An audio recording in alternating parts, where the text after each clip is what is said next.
സംഗീത പ്രമാണിക്ക് ഗദ്യരാഗത്തിൽ ആസാഫിന്റെ ഒരു സങ്കീർത്തനം. സങ്കീർത്തനം 81. നമ്മുടെ ബലമായ ദൈവത്തിന് ഘോഷിപ്പിൻ, യാക്കോബിന്റെ ദൈവത്തിന് ആർപ്പിടുവിൻ. തപ്പും ഇമ്പമായുള്ള കിന്നരവും വീണയും എടുത്ത് സംഗീതം തുടങ്ങുവിൻ. അമാവാസ്യയിലും നമ്മുടെ ഉത്സവ ദിവസമായ പൗർണമമാസിയിലും കാഹളം ഊതുവിൻ.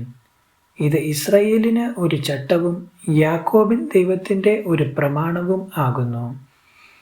മിസ്രയീം ദേശത്തിൻ്റെ നേരെ പുറപ്പെട്ടപ്പോൾ ദൈവം അത് യോസേഫിന് ഒരു സാക്ഷ്യമായി നിയമിച്ചു. അവിടെ ഞാൻ അറിയാത്ത ഒരു ഭാഷ കേട്ടു. ഞാൻ അവൻ്റെ തോളിൽ നിന്ന് ചുമടു നീക്കി. അവൻ്റെ കൈകൾ കൊട്ടവിട്ട് ഒഴിഞ്ഞു. കഷ്ടകാലത്ത് നീ വിളിച്ചു, ഞാൻ നിന്നെ വിടുവിച്ചു. ഇടിമുടക്കത്തിൻ്റെ മറവിൽ നിന്ന് ഞാൻ നിനക്ക് ഉത്തരമരുളി. മെരിബ വെള്ളത്തിങ്കൽ ഞാൻ നിന്നെ പരീക്ഷിച്ചു. എൻ്റെ ജനമേ, കേൾക്ക, ഞാൻ നിന്നോട് സാക്ഷ്യം പറയും. ഇസ്രായേലേ, നീ എൻ്റെ വാക്കു കേട്ടെങ്കിൽ കൊള്ളായിരുന്നു. അന്യദൈവം നിനക്ക് ഉണ്ടാകരുത്. യാതൊരു അന്യദൈവത്തെയും നീ നമസ്കരിക്കരുത്.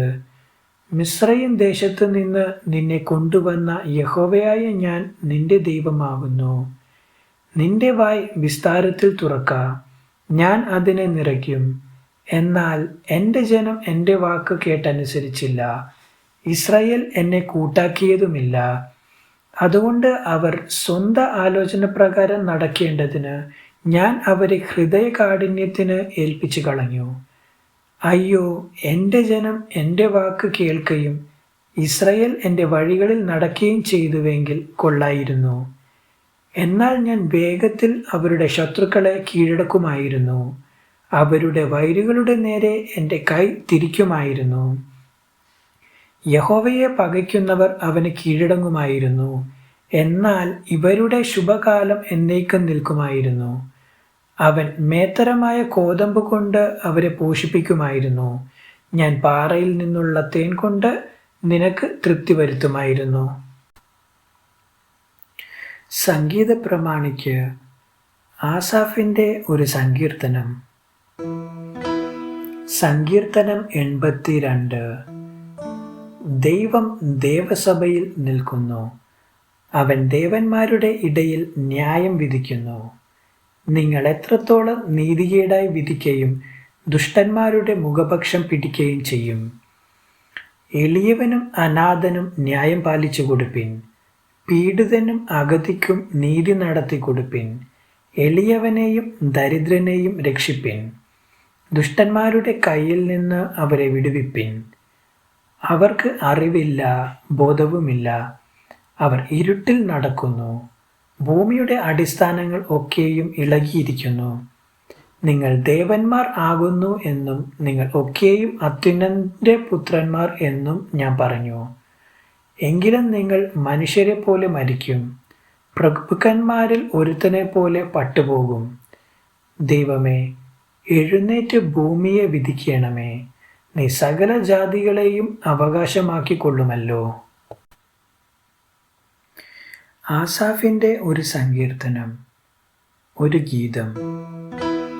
സങ്കീർത്തനം 83. ദൈവമേ, മിണ്ടാതിരിക്കരുതേ. ദൈവമേ, മൗനമായും സ്വസ്ഥമായും ഇരിക്കരുതേ. ഇതാ, നിന്റെ ശത്രുക്കൾ കലഹിക്കുന്നു. നിന്നെ പകയ്ക്കുന്നവർ തല ഉയർത്തുന്നു.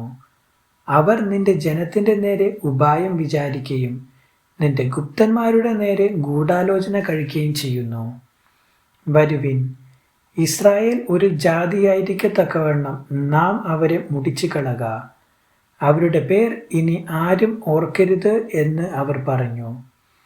അവർ ഇങ്ങനെ ഐക്യമത്യത്തോടെ ആലോചിച്ചു. നിനക്ക് വിരോധമായി സഖ്യത ചെയ്യുന്നു. ഏദോമ്യരുടെയും ഇഷ്മായേല്യരുടെയും കൂടാരങ്ങളും മൊവാബ്യരും ഹഗര്യരും കൂടെ ഗബാലും അമ്മോനും അമാലേക്കും ഫെലിസ്ത്യദേശവും സോർ നിവാസികളും അശൂരും അവരോട് യോജിച്ചു. അവർ ലോത്തിന്റെ മക്കൾക്ക് സഹായമായിരുന്നു. മിദ്യാന്യരോട് ചെയ്തതുപോലെ അവരോട് ചെയ്യണമേ. കീശോൻ തോട്ടിങ്കൽ വെച്ച് സീസരയോടും യാബീനോടും ചെയ്തതുപോലെ തന്നെ അവർ എന്തോരിൽ വെച്ച് നശിച്ചുപോയി. അവർ നിലത്തുനിന്ന് വളമായി തീർന്നു. അവരുടെ കുലീനന്മാരെ ഓരേബ്, സേബ് എന്നവരെ പോലെയും അവരുടെ സകല പ്രഭുക്കന്മാരെയും സേബഹ്, സൽമുന്ന എന്നവരെ പോലെയും ആക്കണമേ. നാം ദൈവത്തിൻ്റെ നിവാസികളെ നമുക്ക് അവകാശമാക്കി കൊള്ളുക എന്ന് അവർ പറഞ്ഞുവല്ലോ. എൻ്റെ ദൈവമേ, അവരെ ചുഴലിക്കാറ്റത്തെ പൊടി പോലെയും കാറ്റത്ത് പാറുന്ന പതിർ പോലെയും ആക്കണമേ. വനത്തെ ദഹിപ്പിക്കുന്ന തീ പോലെയും പർവ്വതങ്ങളെ ചുട്ടുകളയുന്ന അഗ്നിജ്വാല പോലെയും നിന്റെ കൊടുങ്കാറ്റുകൊണ്ട് അവരെ പിന്തുടരണമേ. നിന്റെ ചുഴലിക്കാറ്റുകൊണ്ട് അവരെ ഭ്രമിപ്പിക്കണമേ.